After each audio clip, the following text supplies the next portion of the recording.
हमारे बीच में अभी बात करने के लिए भारतीय जनता पार्टी के प्रदेश कार्य समिति सदस्य गिरीश द्विवेदी जी हमारे साथ मौजूद हैं। अभी हम इनसे बात करेंगे। सिंगरौली जिले में पिछले दिनों चुनाव संपन्न हुए हैं, इसमें भारतीय जनता पार्टी की करारी हार हुई, क्या कुछ कहेंगे? देखिए, ये सही है कि पिछले दिनों जो चुनाव संपन्न हुए, चाहे वह नगर निगम का रहा हो और चाहे वह ग्रामीण निकाय का रहा हो, उसमें हम लोग आशातीत सफलता नहीं प्राप्त कर पाए। हम लोग नगर निगम मेयर का चुनाव हार गए और जनपद और जिला पंचायत चूँकि सिंबल के आधार पर नहीं था, पर फिर भी आप ये कह सकते हैं कि भारतीय जनता पार्टी को अपेक्षित सफलता नहीं मिली। लेकिन हमको हमारी करारी हार हुई ऐसा नहीं है। नगर निगम में भारतीय जनता पार्टी के 23 पार्षद जीते हैं 45 में, और जब 23 जीते हैं तो 45 में 23 जीतना मतलब करारी हार तो आप नहीं कह सकते हैं। महापौर चुनाव हम लोग हार गए, इसका कष्ट है और निश्चित रूप से इसमें पार्टी विचार करेगी, समीक्षा करेगी कि हम चुनाव में क्यों असफल रहे। जनपद और जिला पंचायतों में कांग्रेसी अपने मंसूबों में थोड़ा बहुत सफल रहे। हमारे पार्टी के भी कुछ लोगों को धोखा देकर और अपने जनपद और जिला पंचायत बैठाने में सफल रहे हैं। आगामी दिनों में इस पर भी हम लोग विचार करेंगे। क्या भारतीय जनता पार्टी का आधार सिंगरौली जिले में खिसकता नजर आ रहा है, क्या कहेंगे? नहीं, आधार नहीं खिसक रहा है। जो इस तरह का मुगलता पाले हुए हैं उनको हम लोग आने वाले चुनाव में जवाब देंगे। और पहले ही सिद्ध है, अगर हम 45 में 23 पार्षद जीत रहे हैं, हमारे कई पदाधिकारी जनपदों में जीत कर आए हैं, कई सरपंच बने हैं, तो आधार खिसकने का ऐसा कोई विषय नहीं है। ग्रामीण निकाय पार्टी के सिंबलों पर नहीं होते हैं, फिर भी हमारे लोग पर्याप्त संख्या में जीते हैं। और जो ये मान के चल रहे हैं कि भाजपा सिंगरौली जिले में कमज़ोर हो रही है, उसको आने वाले समय में जवाब मिलेगा। ना तो सिंगरौली में महापौर के चुनाव को आपने जीता और ना ही जिला पंचायत, इसके बावजूद भी कांग्रेस पार्टी ने नगर निगम अध्यक्ष चुनाव को लेकर कलेक्टर को ज्ञापन सौंपा और कहा निष्पक्ष चुनाव कराएं, क्या कुछ कहेंगे इस पर? देखिए, इसमें मैं एक कहावत कहता हूँ कि चोर मचाए शोर।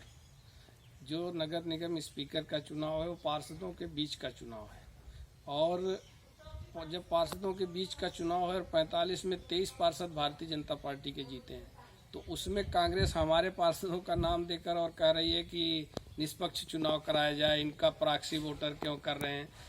भैया, हमारे पार्षद हैं, हम जैसा चाहें वैसा उनसे वोट डलाएं, वो हमारे सिंबल पर जीत कराएं। आपके पेट में क्यों दर्द हो रहा है? आपके पास जब 12 पार्षद हैं तो आप किस नियत से चुनाव लड़ना चाहते हैं और किस नियत से आपने ये पाल रखा है कि हम जीत जाएंगे? इसका मतलब है कि कांग्रेस पूरी तरह से, कांग्रेस का नैतिक पतन हो चुका है। कांग्रेस गलत तरीकों से, जो गांधी के विचारधारा पर चलती थी, वो गांधी छपे हुए नोटों के विचारधारा पर चुनाव जीतना चाह रही है। स्पीकर का कोई कांग्रेसियों में दम नहीं है। इससे कांग्रेस अपने पतन की ओर एक कदम और आगे बढ़ा रही है। और जो प्रशासन से उन्होंने निष्पक्ष चुनाव की बात की है, तो चुनाव तो सभी ही निष्पक्ष हुए हैं। अगर पक्षपात करते तो वो कैसे बैठा लेते, चाहे अपना जनपद में हो चाहे जिले में हो। भारतीय जनता पार्टी के शासनकाल में सभी काम निष्पक्ष हुए हैं। पूरे देश में तिरंगा अभियान का आयोजन चल रहा है, इसका क्या उद्देश्य है? देखिए, हमारे आज़ादी का 75 वर्ष पूर्ण हुआ है, और जो भारतीय जनता पार्टी ने केंद्र में नरेंद्र भाई मोदी जी की सरकार है, उसने इस आज़ादी के 75वें वर्षगांठ को अमृत महोत्सव के नाम से मनाने का निश्चय किया है। और इसके तहत लोकप्रिय प्रधानमंत्री माननीय नरेंद्र भाई मोदी जी ने हर घर तिरंगा अभियान का आह्वान किया है। इसका तात्पर्य है कि अपने देश का जो राष्ट्रीय ध्वज है तिरंगा, उसको हर घर पर फहराना है।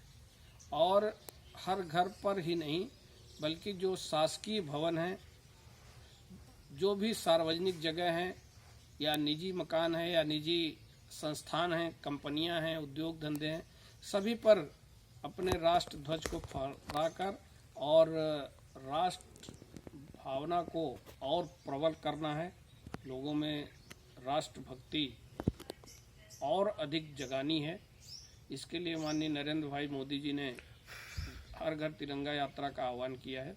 मैं भी अपनी ओर से चाहता हूं कि सभी नागरिक देश में रहते हैं, जो हमारे देश के नागरिक हैं, जिनकी भी आस्था इस देश के प्रति है, तिरंगे के प्रति है, उन सभी को हर घर तिरंगा अभियान में भाग लेकर अपने अपने घरों पर, अपने अपने संस्थानों पर तिरंगा जरूर फहराना चाहिए।